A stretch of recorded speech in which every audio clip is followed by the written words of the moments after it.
we have Chazaka. Next year in Yerushalayim, next year in Yerushalayim, Rabbi Sauer with our Kohen Gadol. Bezrat Hashem, to bring the Korbanot for Shavuot, we need the Kohanim to bring the Korbanot. Baruch Hashem, you know, in Nu B'Tamidrash, the first rabbi that he gave a shur was Rabbi Sauer. Now the friendship and the shaykhut goes very far. Now the Torah says in this parasha, the Berachot. Berachot starts with Aleph and ends with Tav. They say, why Aleph and Tav? Because the Torah is written with Aleph Bet. Aleph Bet is the source of Beracha. Torah is the source of Beracha. You want Beracha, HaKadosh Baruch Hu, you have to learn Torah. Torah is the source of Beracha. You know, we are right before Shavuot. Shavuot is a time that, you know, Israel stay up. I was telling my Balebatim, Rabbi Sauer, that there is no Shulchan Aruch that says that you have to stay up. There is no Shulchan Aruch. Shulchan Aruch didn't say that you stay up. I have a good news for you. If you want to go to sleep, go to sleep. Shulchan Aruch doesn't say that you have to stay up. But the Chalisoid, they stay up because, in other words, imagine downtown they give diamond. If they give diamond, you can't go to bed. You are in bed. How could you be in bed? They give diamond in downtown. You be in bed. Every minute, every second that you are in bed, you miss one type of diamond. You miss one type of shefa, beracha. Every second, every minute of that night is precious. Every second. The person absorbs beracha, shefa for himself, for Kahal Israel, pours down. By Har Sinai, all of the sick people got cured. Everybody got beracha and blessing. Therefore, that's Har Sinai. That is what is tonight. Shelel of Shavuot, connection to Torah. Now, the last word in Sefer Vayikra is Sinai. That correspondence of the Sefer Torah Kohanim to have shaykhut with Sinai. How do we get with Sinai? Moshe Tibel Torah Sinai, Torah Yehoshua, through Serenim, through Talmidei Chachamim. Baruch Hashem, Rabbi Sauer is a Talmid Chacham that he keeps a tradition. He doesn't come up with the Sevara. A lot of times, a lot of the questions that you ask me, direct to Rabbi Sauer. And he doesn't build up a Sevara, this and that. I love the way that, to do the Mesorah, what Chachamim say, what the Gedolei Hador say, what is this? Abraham, Gedolei Hador say like this, you have to follow the way that they say. You know, it's a role model in Halacha, an example of going through studio well and give it over to us. And today, we have the privilege to listen to him, fire of Har Sinai and fire of Oven, to connect them together. B'ezrat Hashem, next day in Yerushalayim, Ibane v'konen, B'ezrat Hashem. Thank you very much, Rabbi.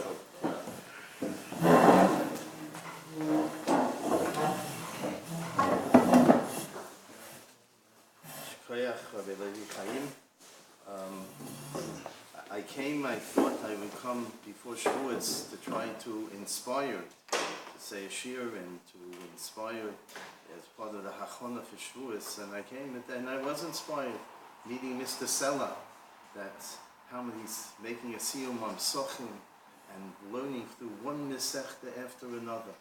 It's that is inspiring. We have to learn.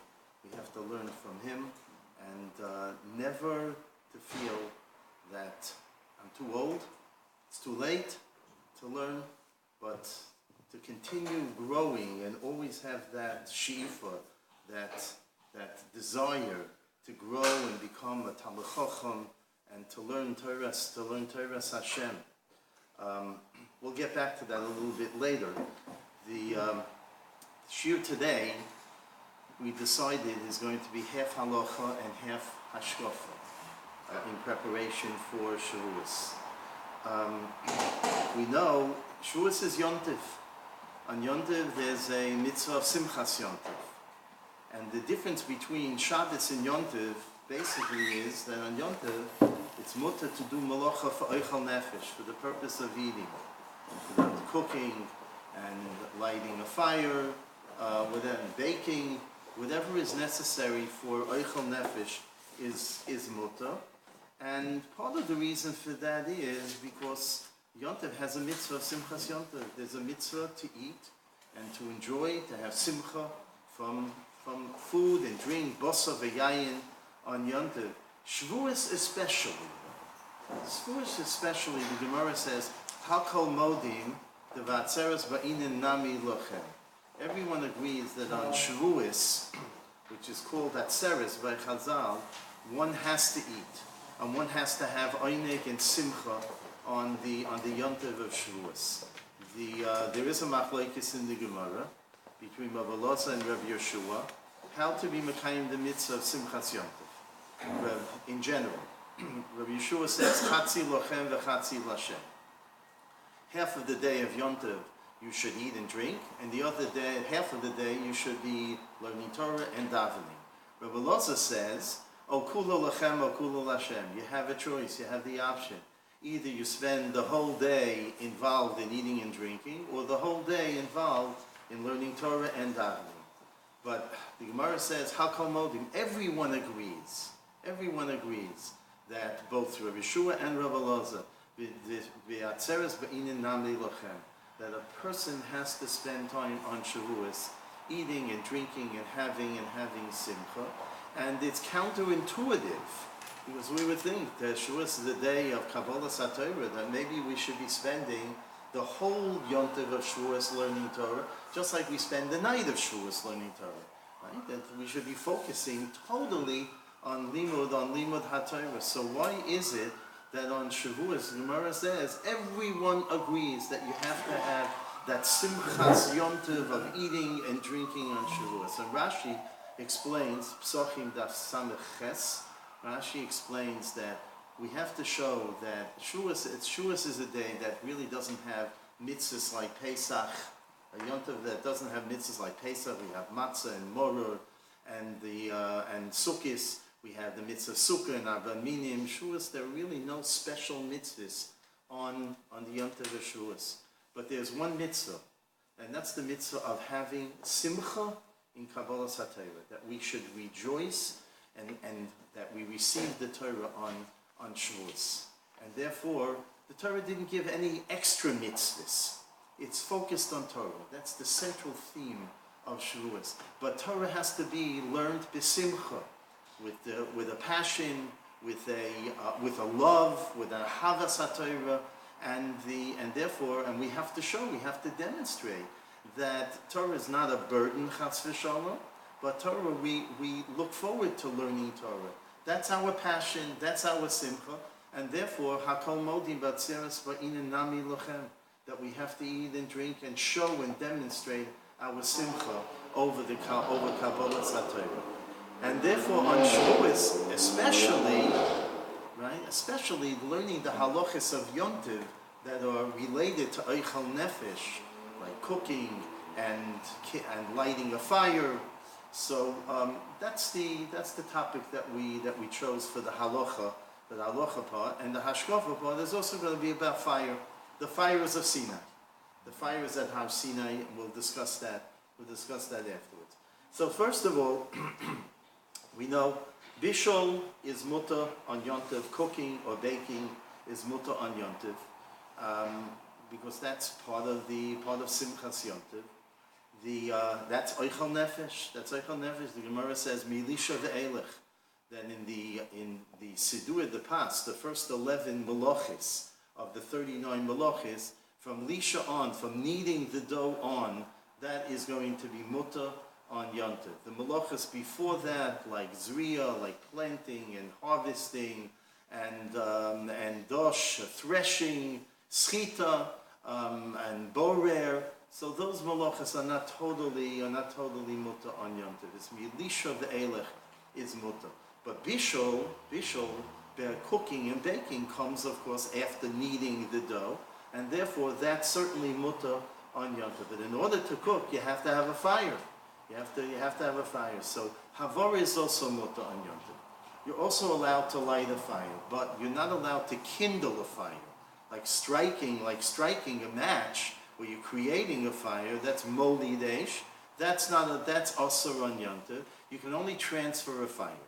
You can transfer a fire, so let's say you have a candle and that's lit already, and you transfer the flame to another candle.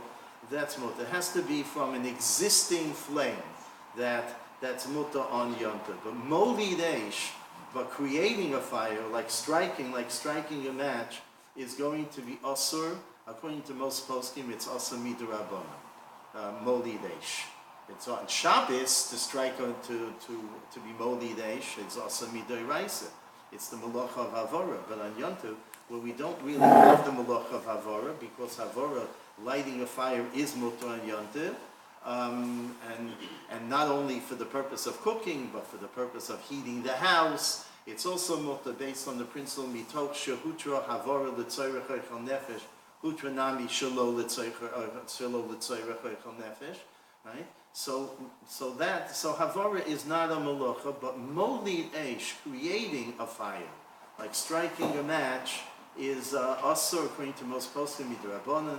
The Taz holds it's also midoraisa, but most poskim hold that it's also midrabanan.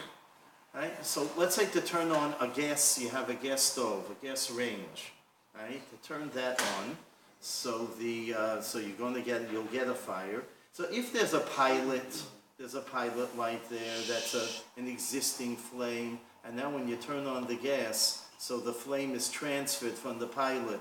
The fire is transferred from the existing flame of the pilot to the gas. That's going to be mutar on yontif. So you can turn on a flame on a gas stove. You can also raise the flame. If it was on already, it's a smaller flame. You're allowed to raise it, but that's only if you have an existing pilot. Today, in many of the stoves, it's electronic ignition. There is no existing pilot. And therefore, when you turn on the stove, it creates a spark. An electronic ignition. That's going to be also because that's molideish. You're creating a fire. You're not just transferring from the existing fire. So transferring a fire is going to be muta. So, for instance, I can take a match.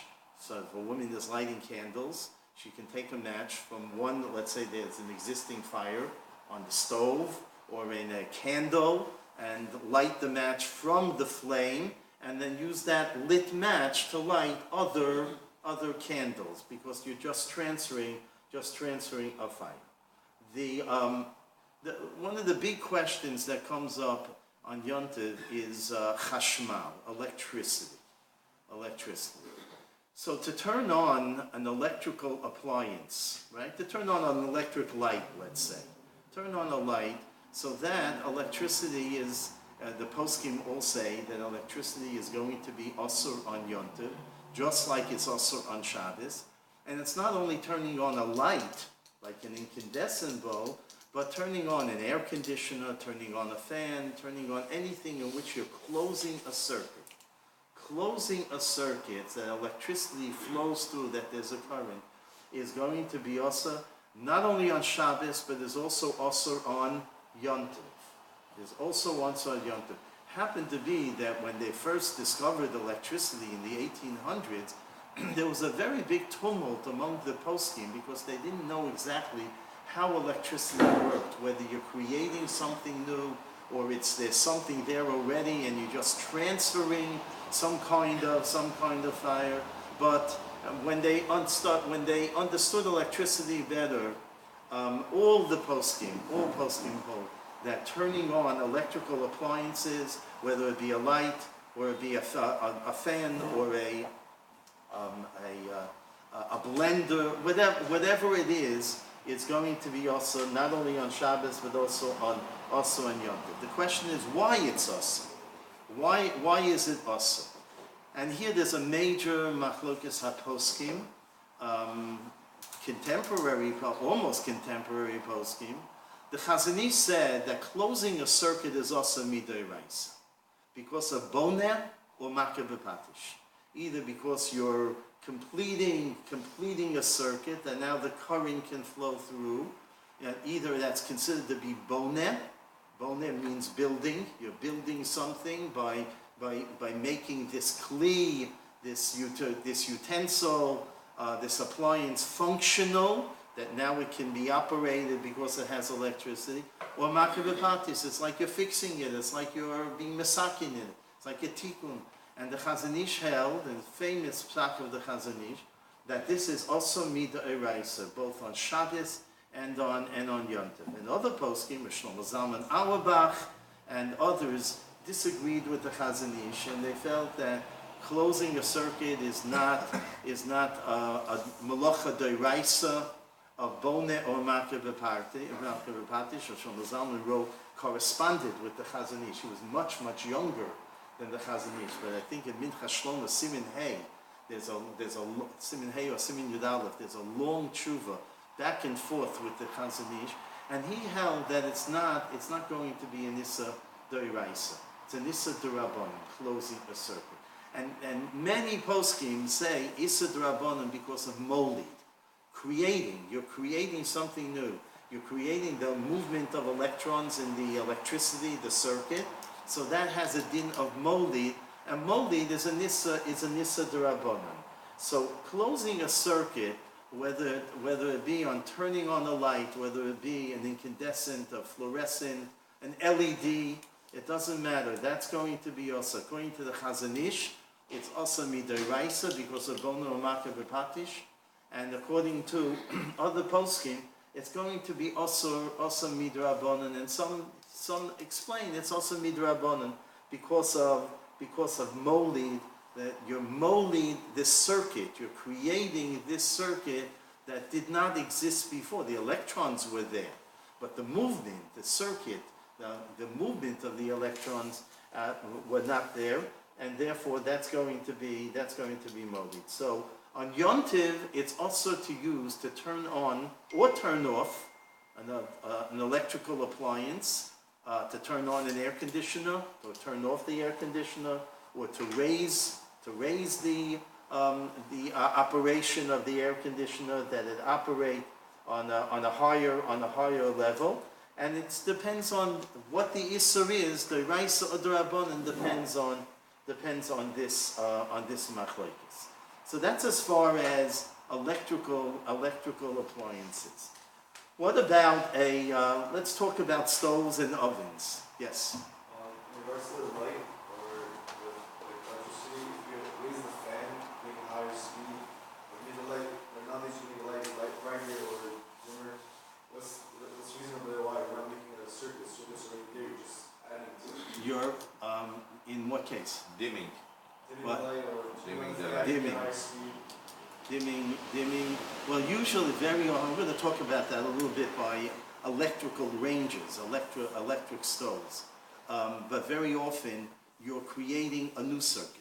It's not the old circuit. It's not just an increase in current, but in the old circuit, but you're creating a new circuit. I'm going to talk about that, and that will have application to your question.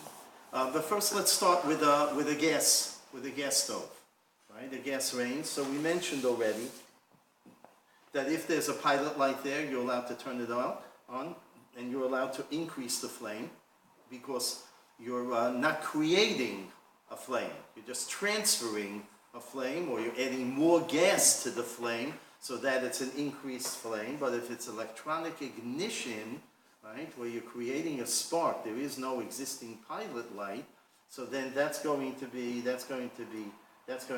also. That's as far as a gas range. By the electronic pilot, what should be done is you should leave the flame on from before Shabbos, before Yom Tov. You leave it on, and then you can raise it, but you can't turn it on because that's going to be moldy. That's going to be creating a fire. Electric ranges and ovens, that's a little bit more complicated. Of course, you cannot turn it on Shabbos, because then you're closing the circuit. Can you raise it from a lower temperature to a higher temperature? So I understand that the way I looked into this at one time, that it depends on the type of system that you're using, that the stove uses. There are 3 different types of electric stoves. There's one called fixed heat, a second called rheostat, and a third called thermostat, which regulates the temperature. So a fixed heat means that there usually are like 5 different positions. Low, there's very low, there's medium, there's high, there's very high. 5 different positions, and you click the knob into the position that you want. And what you're doing, the way you're doing it is, there are different circuits. If you go from a low to a high, you're closing the circuit of low, and you're opening the circuit of high. So that's the equivalent of making a new fire. a new fire because it's a new circuit. So that's going to be a problem on Yom Tov. A rheostat system changes the amount of current in the circuit. Either you raise the amount of current, increase the amount of current, or lower the amount of current. You're not creating a new circuit. Right? It's not a new circuit. It's just there's more current when you're raising it from low to high. There's more current that's flowing through the same wires, so that should be mutter on Yom Tov. And then there's the thermostat. The thermostat, it's activated based on what the temperature is, and if it's on already, so then that should be mutter to raise it. But if it's not on, and so if you're going to raise it, that's going to cause it, activate it to go on. So that's going to be a problem. So you have to know what kind of stove you have, the fixed heat, the rheostat, or the thermostat. On the new ovens, sometimes technology helps us, sometimes technology creates problems. On the new ovens that they're making today, there are a lot of problems in terms of Shabbos and Yom Tov, because most of the new ovens, as far as I know, have a digital read. That means that you read out the temperature. If you open the oven, if the temperature is going to change, you're causing the readout of the temperature to change. There's an automatic shut-off. After 12 hours, it automatically shuts off. So if you leave it on from before Shabbos or Yom Tov, it's going to shut off automatically 12 hours later. So that's why they have designed, Rav Heinemann from the Star K and others have designed with the companies, a Shabbos mode oven. Shabbos mode, that you set it on Shabbos mode, and that then you avoid these problems. The digital readout, the temperature readout doesn't change. It doesn't shut off after 12 hours. And each brand of these ovens, you have to know exactly what they do and what they don't do. But that's what most people, when they're buying new ovens today, they're buying the Shabbos mode. And that's both for Shabbos and for Yom Tov. So that's really very important, because otherwise, I know somebody recently who bought an oven and they didn't realize that they needed a Shabbos mode oven. And they bought the oven and the oven went off before they were able to eat the cholent. Right? They were making a cholent and it went off after 12 hours, so it went off 7 o'clock in the morning and they didn't have cholent. And it was too late to return it to the store that they bought it from. So this is something that really one has to look into this and do research before buying an oven. But it's really necessary today in terms of Shabbos and Yom Tov. Yes. Is there a restriction for Shabbos mode? In Shabbos mode, everything is okay? No, not everything is okay, but that you have to find out from the Star Cake. Rav Heinemann once told me that it's not that opening and closing the door of the oven still can have an effect on activating the flame, or so not everything is okay. You have to take everything out at the same time. What are the restrictions? No, that's already as far as Shabbos is concerned. Shabbos, right. Yeah, he holds you do have to take everything out, but most poskim hold you don't have to take everything out. No. What's the restriction that Rabbi knows? What? We don't have to take it. Rabbi holds that everything should have been taken out right away, right? Yeah, right. But most poskim hold you don't have to take everything out.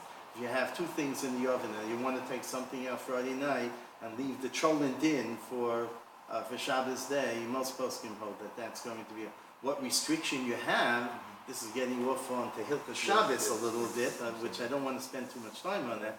The restriction that you have is that if the cholent is not yet fully cooked, and you open the door to take out the chicken soup, right? You can't close the door. So you have to, that's one restriction that you have to know, that the cholent is not fully cooked. By closing the door, you're going to increase the heat in the oven and hasten the cooking. It's like megis. It's like stirring, like hastening the cooking. So that's going to be one restriction, but there could be other restrictions. But I'd rather not get into Hilchos Shabbos because the topic here Topic here is Yontif.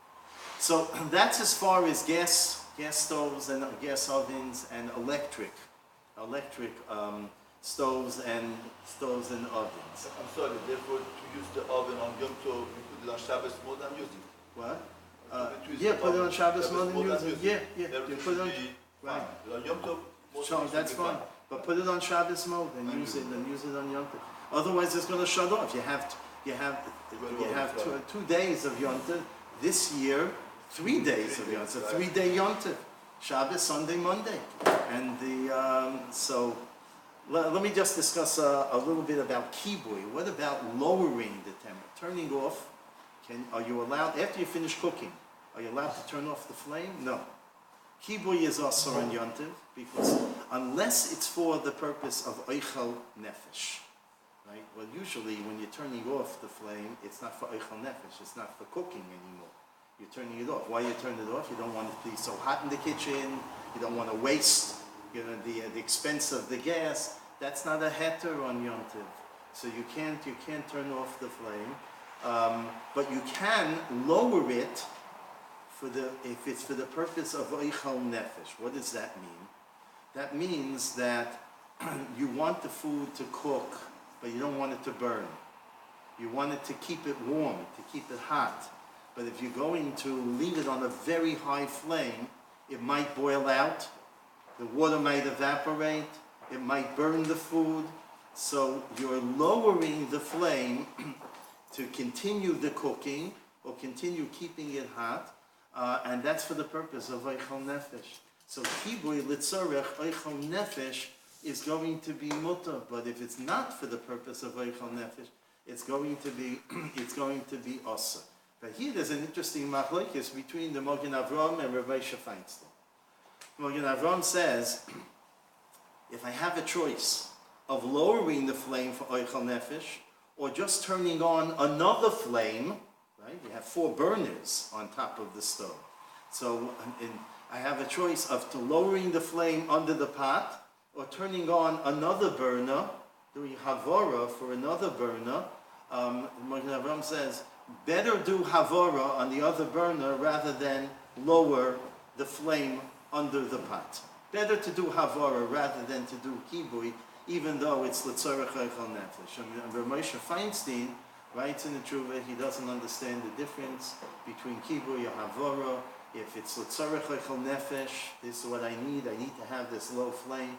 So he says, it makes no difference whether you're turning on another flame, a low flame, or you're lowering the existing flame that's under the pot. And that's how Rabbi Feinstein, that's how he passes. But it has to be l'tzorech oichel nefesh, not just to lower the flame or to turn off the flame when there's no need for oichel nefesh for the cooking process. Yes. Going back to the type of stove, electric stove we talked about, the rear stack, you said you turn it up, you turn it down as well? No, turning down is like kibui. That's kibui. That's like The kibui. problem is molad, or the problem is making a circuit. Yeah. So why is that? Yeah, but kibui is lowering it is considered, once you're making the circuit, we view it like an eish, and you're not allowed to do that kibui on it. So a dimmer, to use a dimmer on a light on Yonta would be also. That would be also. Up? What? Making the dimmer go up? Making If the it's your dimmer stack. go up. So there is a machlokes about that. There are some poskim who say that even if it's the same circuit, but you're increasing the current, that's also a molid. There are some poskim like that who say that. That's also, molid is not only a new circuit, but increasing the current in the old circuit. There are some But this poskim. method is the same as a stove, electric stove, no? It's the same. Right? Yeah, same thing. Same thing with a plug. So it's really better. It's really better. When I said the rheostat is mutter to increase the current, I was going according to the majority of poskim who say that increasing a current or increasing it would not be a molid. But there are some poskim who say that it would be molid, just increasing the current, increasing the flow of electricity in the circuit. So it's really better not to do that. sometimes it happens on Shavuot, if you have too many flames, the house gets really hot. Right, It's a right. problem. So you can ask a guy. Ask a guy to do it. If you So have we a can't housekeeper. consider that ochel nefesh to turn it Well, down. it's not called Eichel Nefesh, no. It's not the Nefa Eichel Nefesh. Yeah, unless you're putting pots on all four flames. If you have pots and they're cooking on Well, all you four should be flames, cooking. and you're afraid that all of them are going to burn. So then, that would be L'tzorech Eichel Nefesh, otherwise, but you can ask a guy to, Turn them off. yeah, Rabbi, yes, Sometimes, what if we come home and you have the flame on yeah. and you're not going to do it the Torah, cooking? What if you're cold? Yeah, if And you you want. want it, you're cold. The house is cold. Oh, the house is cold. The house is cold. And you're in the kitchen, can you raise the flame? To heat? To heat up the, yeah, you're allowed to do that. But it's not the Torah, I mean, No, so that's the din of mitoich. I mentioned this before. Mitoich, since the Torah says that you're allowed to light a flame, light a fire for the purpose of Eichel Nefesh, you're also allowed to light it for other purposes of benefit on that day of Yom Tov. It doesn't have to be dafka for you could have a Eichel. bonfire. What? You could have a bonfire, like sitting around Yeah, it. yeah, You right. could just have fire and Right, and where you can roast marshmallows in it, but also heat it. You Yeah. know, get the heat of the. so So as far as I didn't understand why you can't raise the dimmer. You need more light. what? Why can't you raise the dimmer? You need more light. Because that might be a molid. That's what some posts. I don't understand it totally myself, but I know there are poskim who say that increasing the current in the same circuit is also considered to be molid, because you're bringing in more current. You're Ochel creating. nefesh doesn't apply to molded. No, Ochel Nefesh does not apply to molid. You can't strike a match, right, in order to light the stove. You can't strike a match. Molid is an isser that there is no heter of Ochel Nefesh. Also, Yeah. sometimes the food might be burning, but Yeah. instead of lowering the fire, you can just take it off. Oh yeah, sure. If you can So- take it, but if you want to keep it hot, you want to keep it hot. So that's okay. That's already very hard. Like, okay, so Yeah, pretty you hard. have to make that Yeah. determination. But if you want to keep it hot because you want to serve it hot, and if you take it off, it's going to get cold. So then you can lower the flame. But if it's burning already, you just take it off. Just take it. There's no heter to if you don't need the food on the stovetop to lower it, if or to close the flame at all, just take the food off. Yes. How about if it's electric stove? Yeah, so that's what I spoke about. Electric, you can't turn it on. Yeah, you can't turn on the electric. No, if it's Uh, on. If it's on, so that's why I spoke 3 different types of stoves. That's what I mentioned before, right? So,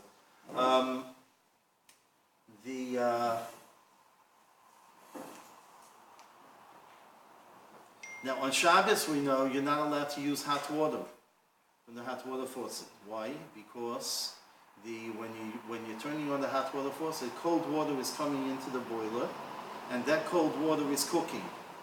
On Yom Tov you're allowed to use hot water because there is no issue of cooking, even though you're cooking the water not for the purpose of drinking it or having coffee or tea. You're cooking the water for the purpose of being able to use it to wash your face, your hands, to wash the dishes.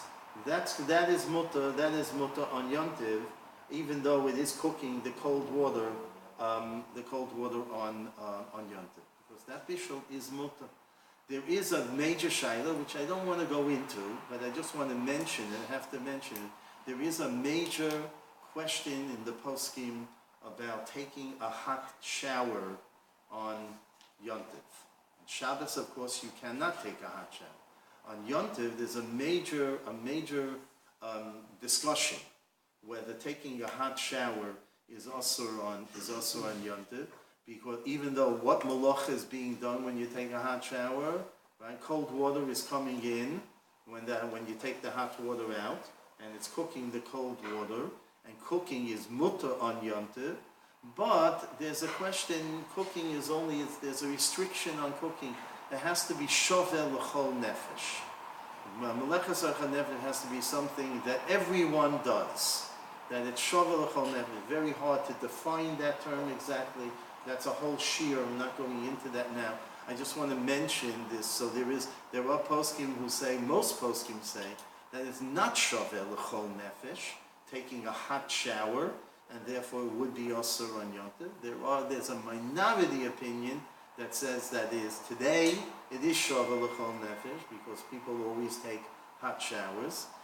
But the vast majority of poskim say it is a problem. That's as far as taking a whole shower or a bath, a hot bath, washing your whole body. Of course, washing your face and your hands with hot water, that's certainly mutter on Yom Tov. Hands, face, and feet is certainly mutter. Ponav yoda v'ragla. The whole body is a major machlokes. I don't know. I tried to find out what Rabbi Vadia holds about this. So Rabbi Vadia Ben Zion Abba Shaul. I wasn't able. My Sephardi contact that I usually ask, right, never got back to me. So, but you'll find out what the Sephardi poskim, what they say about this. But Rabbi Yashiv, Shlomo Zalman Auerbach, Rabbi Moshe Feinstein, all of the Gedolei HaPoskim that we hold by, they all say that a hot shower is a problem on Yom Tov, either because it's not shaveh l'chol nefesh, or because the Rambam says gezeres merchatzos. They made a gezerah not to wash in a merchotz, in a bath on Yom Tov, just like on Shabbos. It's like one big gezerah that they made on Yom Tov and on Shabbos. Rabbi Sauer. Yes. Tankless water heater. Tankless, on Yom Tov. excellent question. Tankless water heater is on Yom Tov is a very, very big problem. It's a very big problem because on the tankless water heater, right, there's no tank that's holding the water. So when you turn it on, On Shabbos, I know, but Yom Tov is a problem. When you turn it on, you're closing some kind of a circuit that's going to heat up the water, or there's some kind of element. There's some kind of element that gets hot and heats up the water at the time immediately when you open the faucet for the tankless water. Many people, unfortunately, have installed tankless water heaters when they built their houses or renovated their houses, and they don't realize the problem till afterwards. And I've been asked this shaila, and I don't know of a solution. Very often there are solutions in halacha, but for this, I don't know of a solution.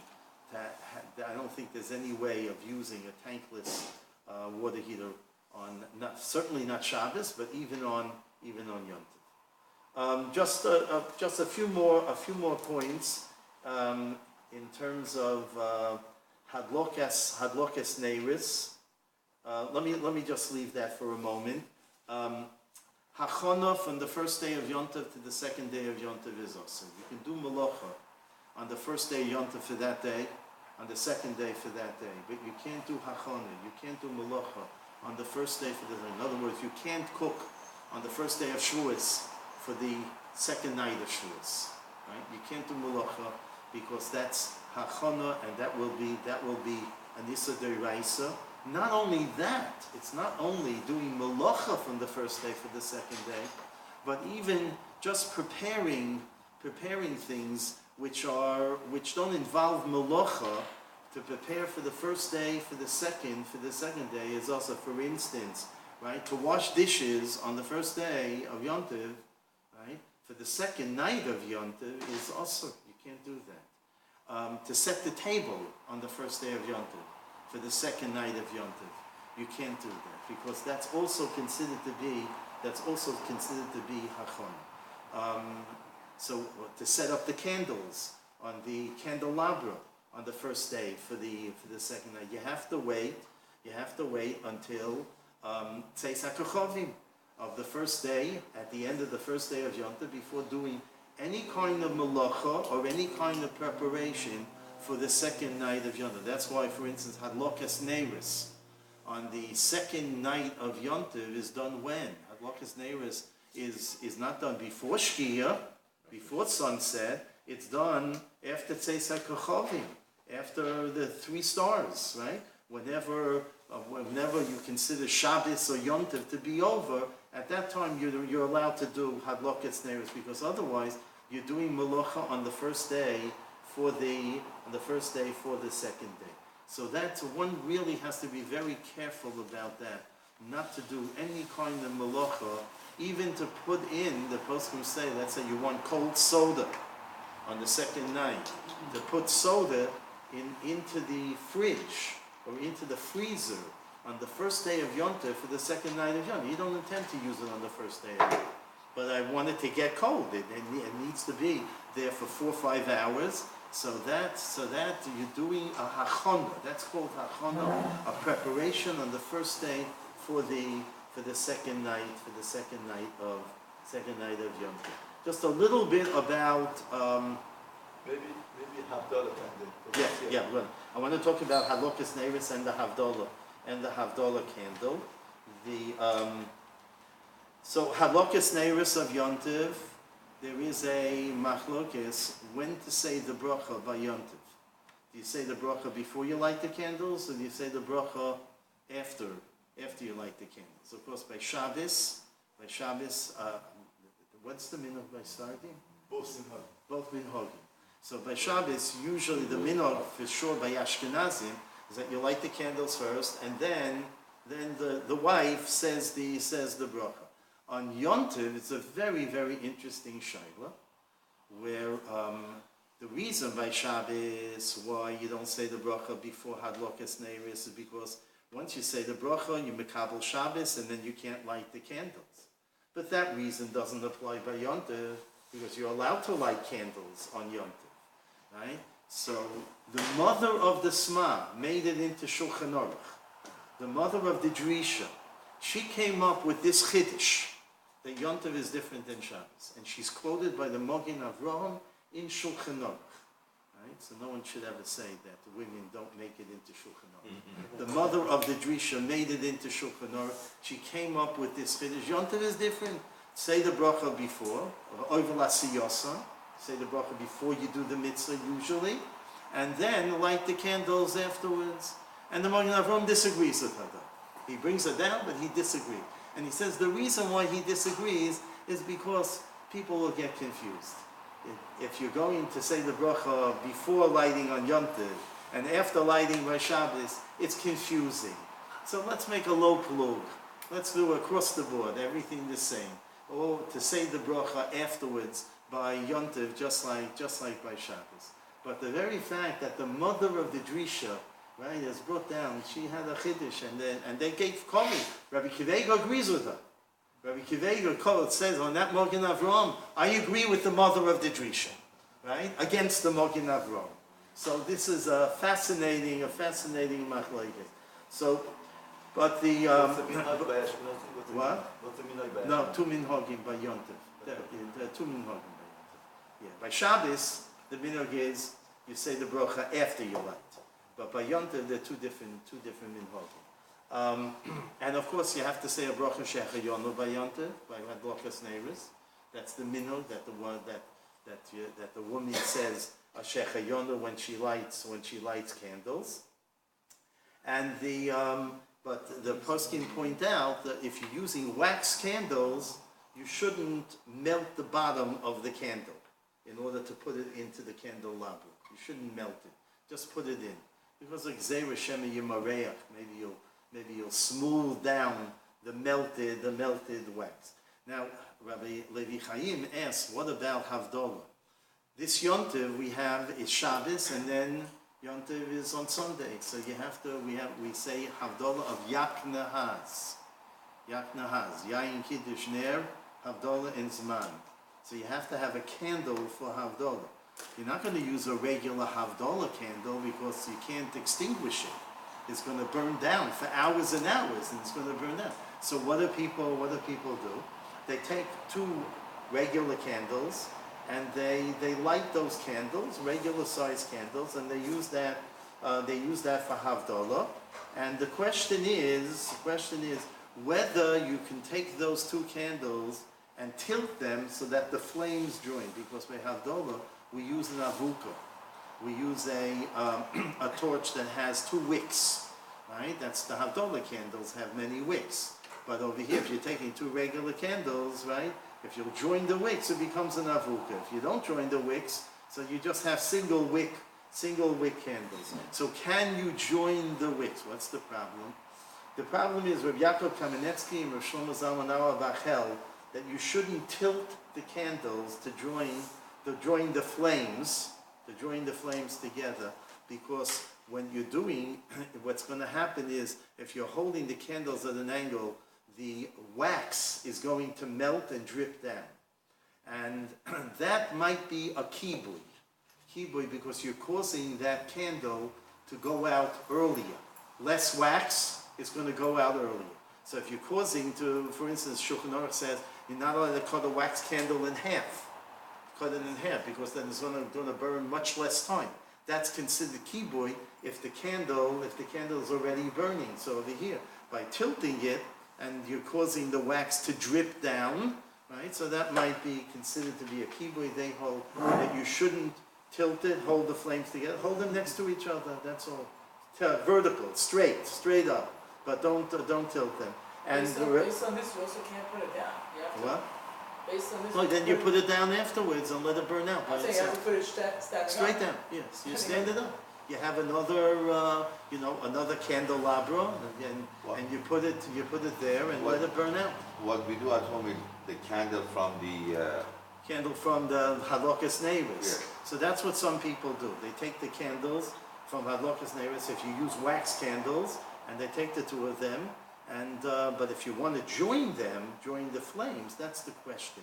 Rabbi Yaakov Kamenetsky and Shlomo Zalman Auerbach said not to do that because it's going to cause it to drip, the wax to drip.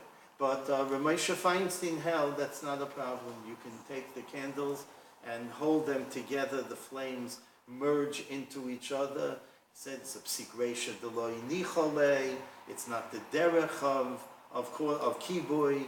A number of different svaris, and Rabbi Yashiv agreed with him that you can hold the two flames, join the two flames together. So this is a machlekes haposkim, and one can rely on either one of these opinions. Yes. Can you put a match beside the candle? This way the match burns and then you have two flames together. Put a match beside the candle. And then what? And the you want to light the match from the candle. From the match, Yeah, you should put the match head in the candle. in the candle. You shouldn't light it just from the heat of the candle, because that's moly. That's like striking a match. What are you doing when you strike a match, right? You're causing a certain heat that causes the match to flame up. So if it's just from the heat of the candle, that's a problem. That's moly. But inside, when you touch the fire, that's okay. I think he's asking for Abdullah. Avdollah, you want to use the match? A match and a candle. Well, you have, too much. or two matches. Two matches. You better say Havdalah fast. You better say Havdalah. I don't think it's such a good idea. What do you mean long matches? Do we have to Long hold the matches. candle? That's the question. Can I have the candle from the? You don't have to hold the Hadlaka? candle. No. Could be on the counter. I Could could be on the carry on. counter. That's it. Yeah, but if you want to join the flames together, you have to hold one of the candles next to the other, because the candles are not Yeah. are naturally, they're separate from each other. But if you want to follow the opinion that you don't have to join, you shouldn't join the flames together. So then you could just go over to the candelabra with the nails. Putting two matches together Yeah. and separate them from each other. I thought there is a chashab kibui even there. No chashab kibui. I don't know. Some want to say that separating the flames afterwards, if you have a bigger flame and then you separate the flames, some want to say that's also like a kibui because you're minimizing of the same. But most poskim say that's not a problem.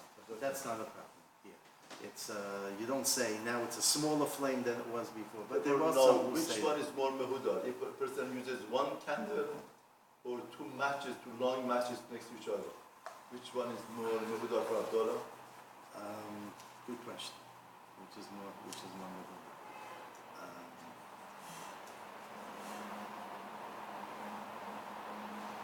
let me think about that. Because Shava is only a hidur, but Avuka is more. Avuka is a hidur also. We are more strict in halacha than Shava. Yeah, Java is only, Yeah. with that we are not choshish that big flame because a small flame that we are No, not choshish no, about. no, no. I think Ramesha said it's not a problem there, but there are poskim who say that it is a problem. I forgot the name of which person. Okay, let me discuss a little bit. We're talking about fire, so let's go over to the fires of Sinai, of Har Sinai, right? And just a little bit of hashkafa to fire, of course, represents passion, represents being aroused and inspired, and that obviously was one of the reasons that the Kadosh Baruch Hu made fires on Har Sinai. And I want to discuss that a little bit. The Torah says, "V'Har Sinai Oshan Kulo."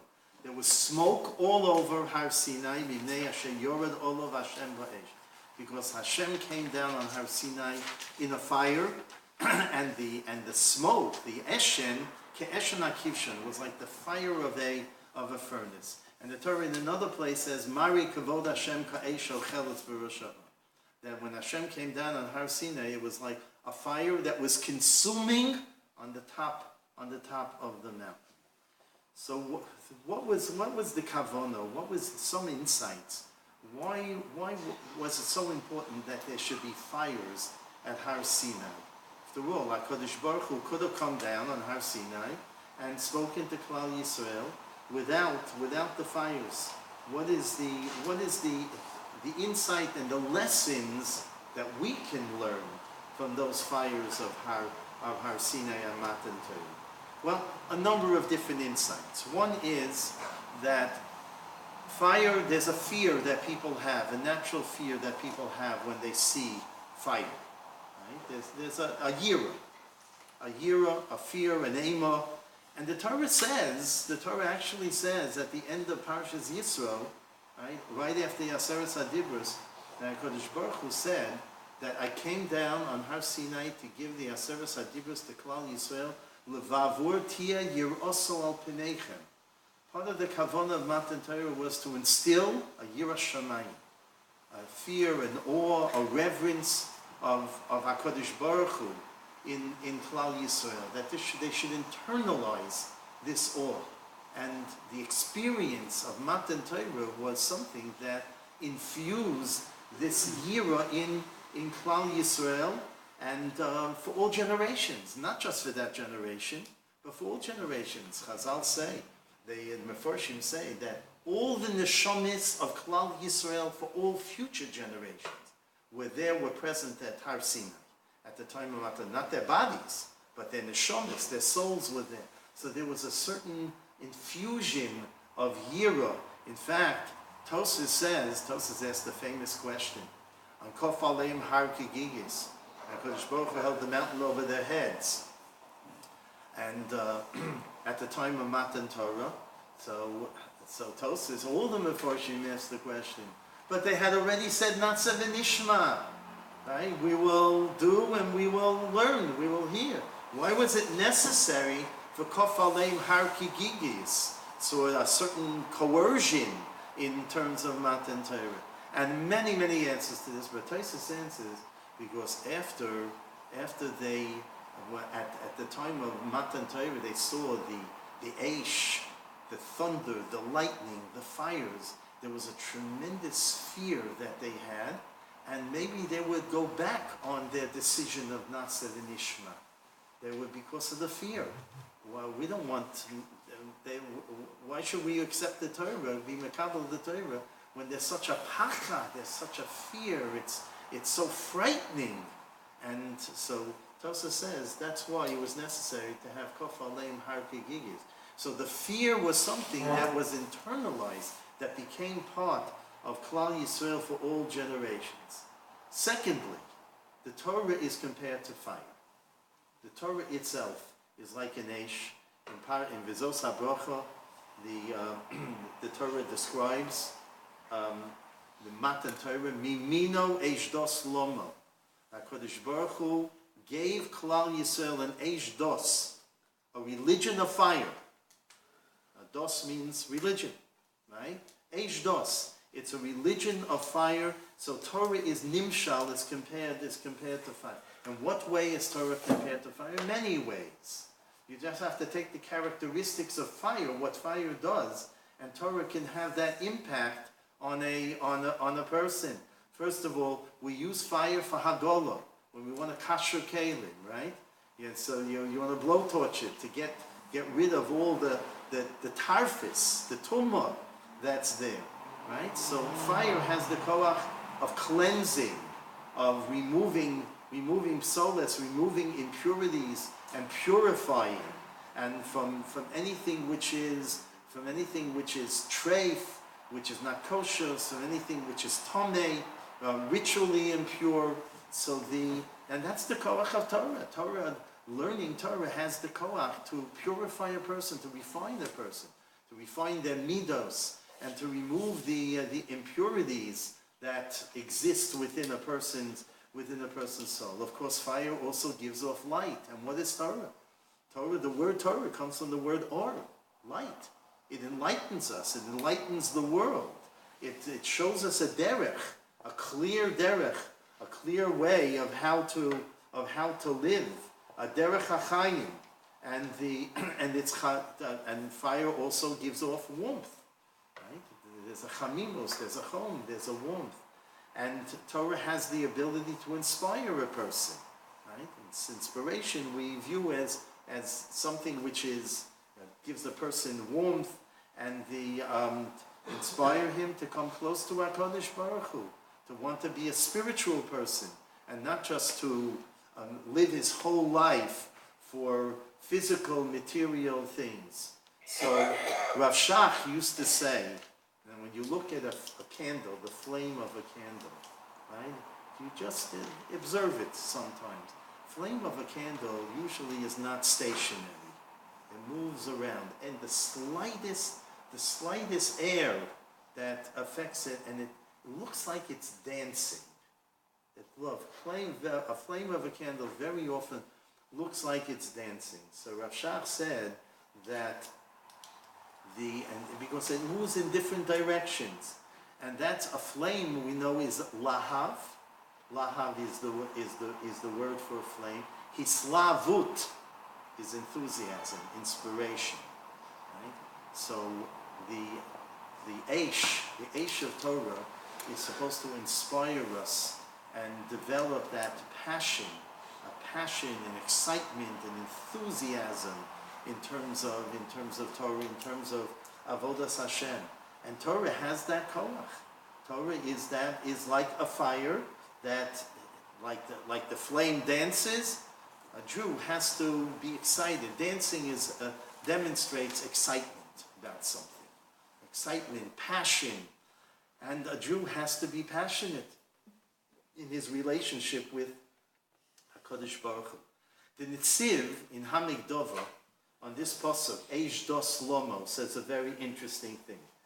He brings the Vilna Goyim that Dos Lomo, if you take the letters of Dos, that's Dalet Tov, Lomo, Lamed, Mem, Vav, you combine them, Dos Lomo, it spells Talmud. It spells Talmud. Eish Dos Lomo, and it's a reference, it's a remiss to Talmud, to Gemara, to learning Talmud, to learning Torah Shabbat Peh, which resembles an Eish. The whole process of learning Torah resembles an Eish, and he explains how. But if you have a spark, you have a nitzotz that comes from a flame, right? And you can use that spark to light a bigger flame. And from the second flame, you can use a spark from that flame to light another flame, right? So that's how Eish starts off with one fire, but it can light many fires.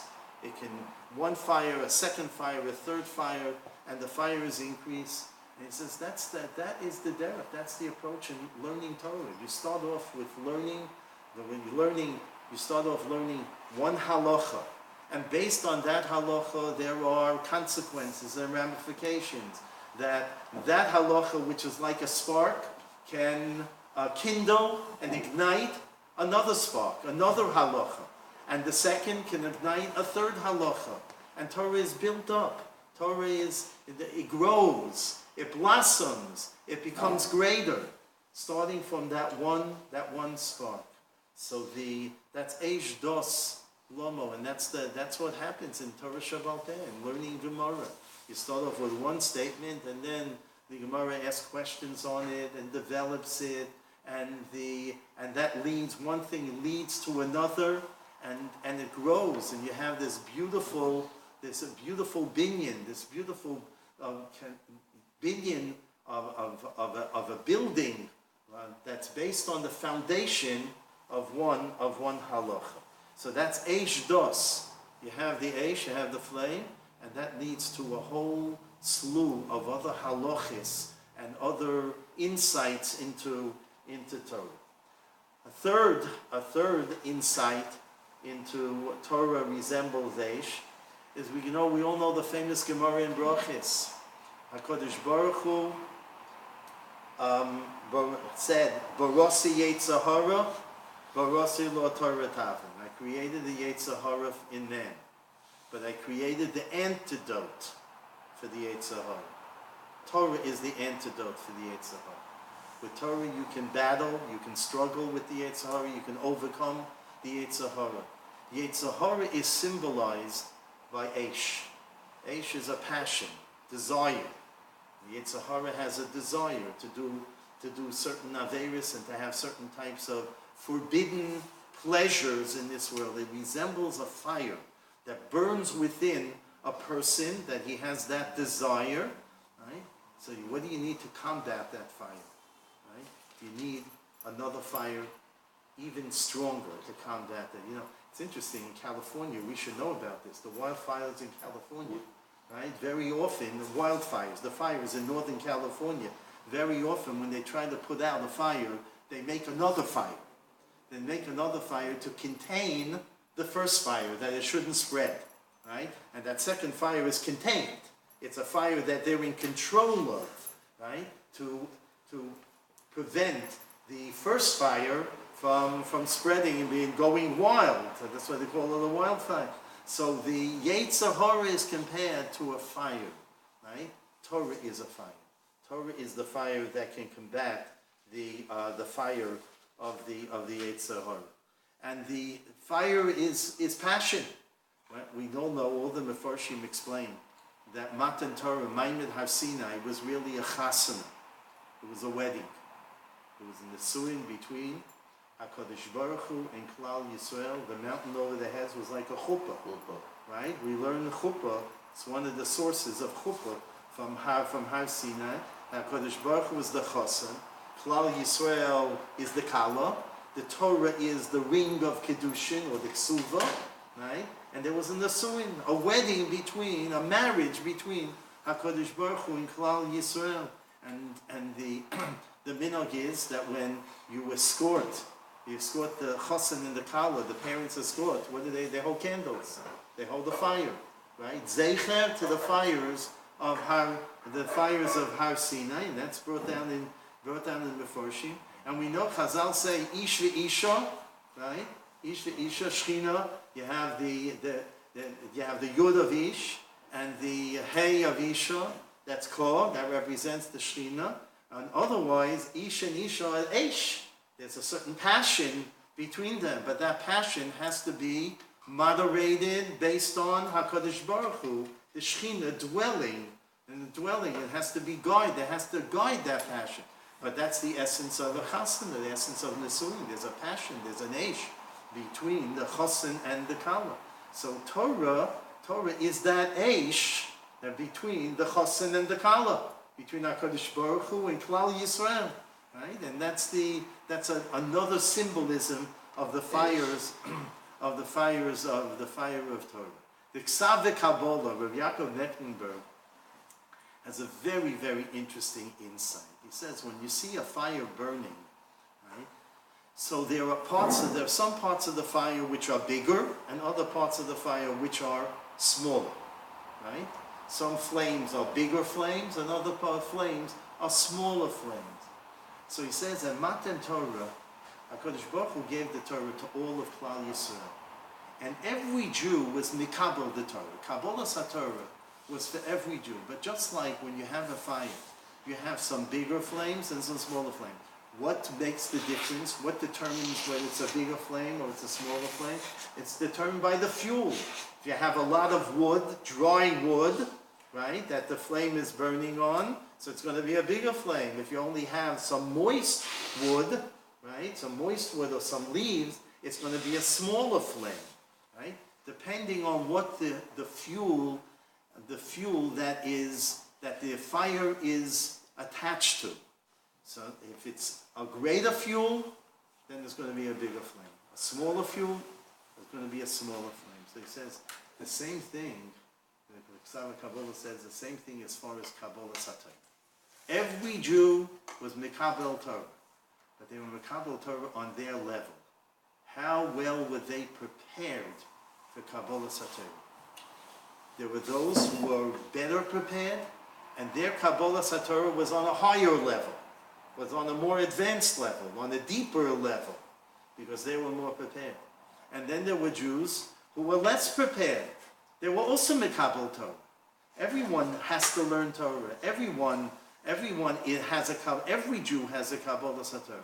There are some Jews who are capable of learning more, and others learning less, but there's a Kabbalah Satay for every single Jew, and that connection to HaKadosh Baruch Hu.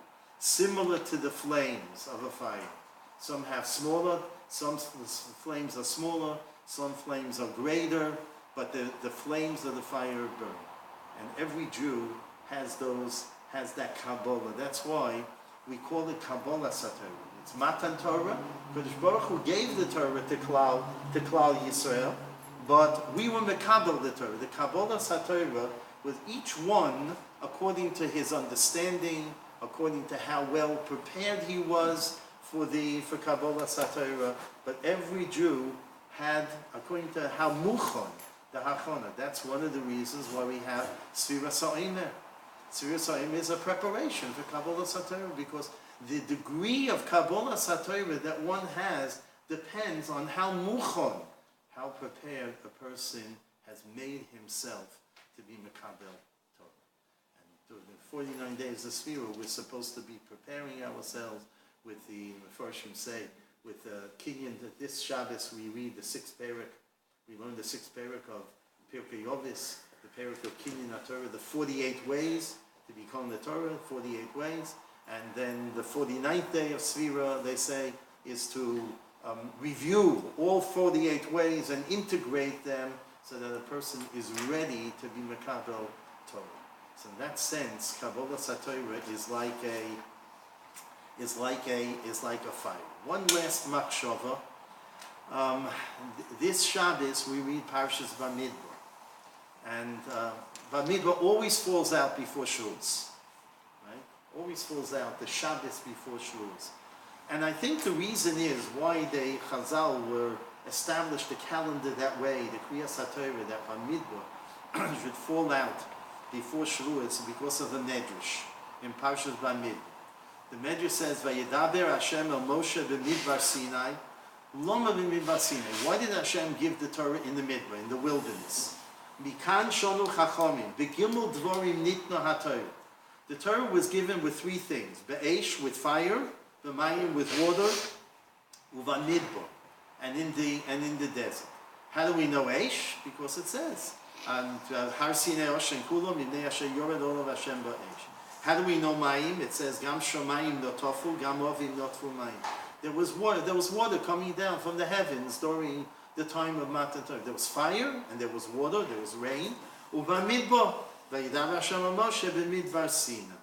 So what is the Medrash teaching us? That Torah was given ba'esh, b'mayim, uvamidbar. What's the significance? What's the kavanah? And what is the lesson that we learn from there? So there's a beautiful Maharal Miprag. Maharal Miprag explains this based on a Gemara, famous Gemara in Yuma. Gemara in Yuma says, Tana Rabbana, Oni, a poor person, Oshir, a wealthy person, and a Rosha, right? They come to din in the Beis Din Shel Mala, in the heavenly court, and each one of them is asked the question, Loma lo yasakta b'Torah. Why didn't you learn Torah during your lifetime? So the poor person says, you know why you didn't learn? They ask him, why didn't you learn Torah? He says, I was poor. I was very busy trying to earn a living to support my family. And the Bezdin Shalom says, Ani hayisa yosa mihilul shosa betor. Were you poorer? Were you had greater poverty than Hillel, who was so poor, but yet he managed to learn Torah? The wealthy person is asked the same question, and he says, I was too busy at work. I had no time to learn Torah. Right? I used to go to work at 7 o'clock in the morning. I would come home 11 o'clock at night. There was no time to learn Torah because I had to run my company. I had to run my store. He was a wealthy person. I had a lot of different financial involvements. And the Bezdin Shalom says, Osha hayisa yosem Rabbi Loza ben Charsam. Were you wealthier than Rabbi Loza ben Charsam, who apparently had a fleet, I think, of 10,000 ships.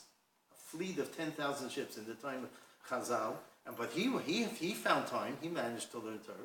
And then the Rasha comes before the wicked person who did all kinds of averis in his life, and comes before the Bezdin Shalom. They ask, why didn't you learn Torah? Right? Why didn't you? So he says, I was busy with my Yetzer Hara.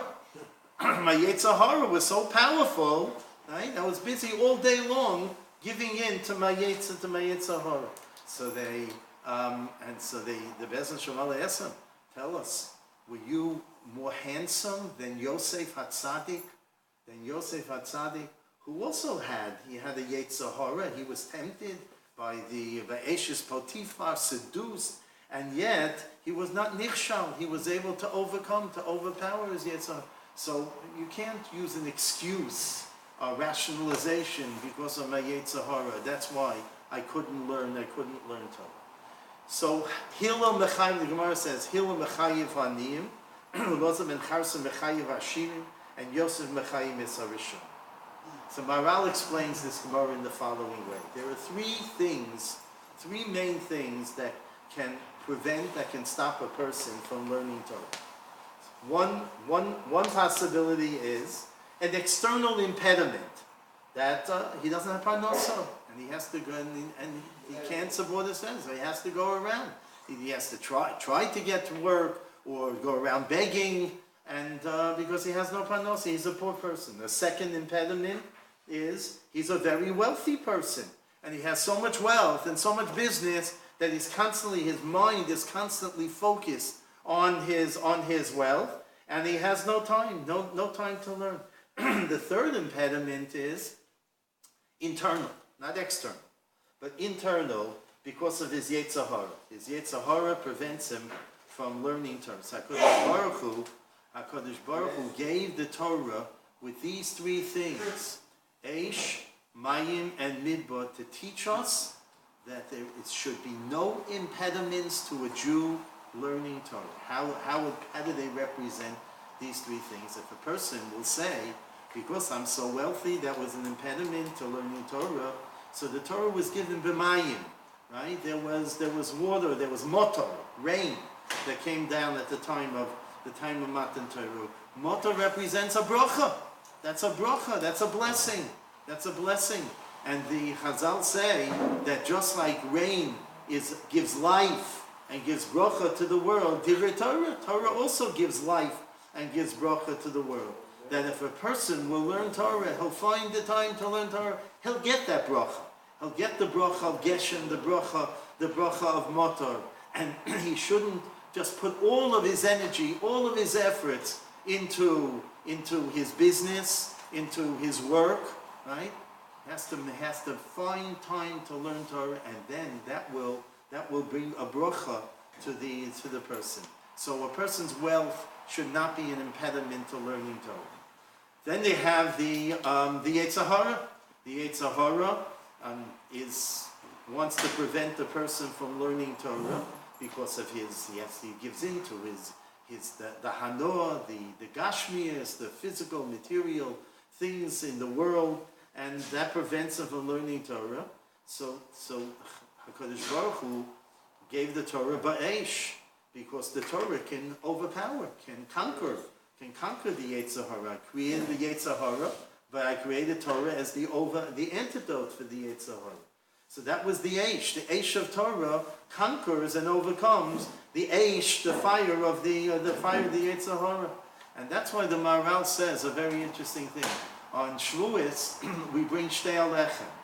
The korban of Shtei Alechem is Chometz. You're not allowed to bring Chometz on the Mizbeach the rest of the year. But only on Shavuos, we bring Chometz on the Mizbeach. Why? Because Chometz represents the Yetzer Hara, the Sauer Shebe'isa, that causes the dough to rise and bring a person to Gaiva and to Taiva. But on the rest of the year, you have to try to distance yourself from the Yetzer Hara. On Pesach, on Shavuos, when we got the Torah, which is the antidote for the Yetzer Hara, that through Torah we can overcome and overpower and conquer and control our Yetzer Hara. So then, Shavuos, you're allowed to bring Chometz on the Mizbeach, because we have the antidote. We were given that antidote and that cure for the Yetzer Hara. And therefore, a person has no excuse to say, well, I couldn't overcome my Yetzer Hara. You can overcome your Yetzer Hara. If a person learns Torah, and the Torah will give him the ability to conquer and control, not eradicate, but to control his Yetzer Hara. Furthermore, the Maharal says, why did we receive the Torah? Malachim, the angels, wanted the Torah, right? So why did Hashem give the Torah to Bnei Adam? Maharal says, because we have a Yetzer Hara. Angels don't have a Yetzer Hara, and therefore we need the Torah. Man needs the Torah to be able to control his Yetzer Hara. So that's what Moshe Rabbeinu told the angel. Hashem said to Moshe, respond to the angels. Moshe Rabbeinu said, Klum Yetzer Hara yesh bachem. Right? You don't have eating and drinking and intimacy. We have that, and we need the Torah to be the antidote for the Yetzer Hara, and that's why the Shtei Alechem is Chometz. The third impediment for Limud HaTorah is if a person is poor and he doesn't have parnasa, can't sustain, doesn't have sustenance, but that's also not an excuse. And therefore the HaKadosh Baruch Hu gave the Torah in the wilderness, in a midbar, a desolate place, right? There's nothing physical, nothing material about that. It's lacking everything, because a person has to realize that someone who learns Torah, HaKadosh Baruch Hu, just like HaKadosh Baruch Hu provided in the midbar, provided Klal Yisrael with the man, that they should have sustenance. So too HaKadosh Baruch Hu will provide somebody who learns Torah, who is kovea, at least kovea eating la Torah, that just like HaKadosh Baruch Hu provided in the midbar, with the mon and the be'er mir mayim. So that's why the Torah, Maharal says, Torah was given be'esh, b'mayim be'esh uva-midbar. It's a lesson that there's no excuses, there's no rationalization. I can't learn Torah. Everybody has the ability to learn, no matter what level they're on. The Kabbalah Satorah, like the fire, whether a person's on a lower level or on a higher level, everyone has that Kabbalah Satorah, the ability to learn, and they can find a means, a way, and time to learn Torah. Let me just conclude with the famous Rambam in Hilchas Talmud Torah. The Rambam paskins called Ish mi Yisrael Chayiv b'Talmud Torah. Every single Jew is chayiv to learn Torah. Bein oni, bein osher, whether he's poor or he's wealthy. Bein sholim begufo, bein bal yisurim, whether he's healthy or whether he's a person who's sickly and he's suffering. He has pain. He has yisurim. Bein bochor, bein shahayazokin gadol, whether he's young or whether he's old. A young person has a stronger Yetzer Hara than an older person. Afilu oni amachazal absochim, even a poor person who has to go begging house door to door. Vafilu balisho bonim, even if you have a family, you have a wife and you have many children. Chayav ligboa lozman l'talmid Torah bayom uvolah. Every Jew has an obligation to set times, fixed times for learning Torah, day and night, V'gisa bo yomam v'layla. And then the Rambam says, he brings actual examples. Gedolei Chachmei Yisrael hoyu mihem hot v'yetzim. By the Gedolei Yisrael, you had those who were wood choppers, mehem shoavei marim, those who drew water, right? Mehem sumim, and even those who were blind. That did not stop them from learning Torah. Avapichein hoyu oskim b'Torah bayom uvalayla.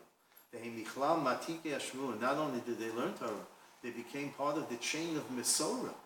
Some of our greatest Gedolei Torah in the chain of the Mesorah. Ish mipi Moshe Rabbeinu. And the Kesef Mishnah explains, who is the Rambam referring to? He's referring, Hillel was a wood chopper, right? Rav Huna was a shoyev mayim, a water carrier. Rav Yosef was blind. Rav Sheshas was blind. But these are some of the greatest Tanoim and Amoraim. They didn't use the excuse because of I have an impediment, and therefore I can't learn Torah. But and that's what the Gemara says. Hillel is mechayev aniyim, Elazar Chasim mechayev ashirim, Yosef mechayev elu sheyesh lahem yetzahar, strong yetzahar. But we all have Torah. We were all at Kabbalah Satorah, and every Jew was mekabel Torah, and every Jew has an obligation to learn Torah every single day. And Baruch Hashem, this Kollel is spreading Torah, marbitz Torah, and having a tremendous hashpah on the community, so that every Jew recognizes that they have a share in Torah. V'sein chalkenu b'sorasecha, that we say in davening every day, right? That everyone has his share in Torah and has the ability to learn Torah, and we should be mekabel upon ourselves this Shavuos, as we're mekabel Torah, to increase our limud haTorah and be inspired. But the limud has to be like a fire. Has to be like a fire, inspiring, with a passion, and chas v'sholom, that anybody should consider to be a burden. But it's the greatest gift. Ashreinu matov chalkenu manoim goraleinu. The greatest gift that we have, that the world was ever given, is matan Torah. It's a matana. It's a gift, and we have to look at it in that view, and be inspired, and have the fires of Sinai should burn within us. Everyone should have a good Yom Tov. Go ahead.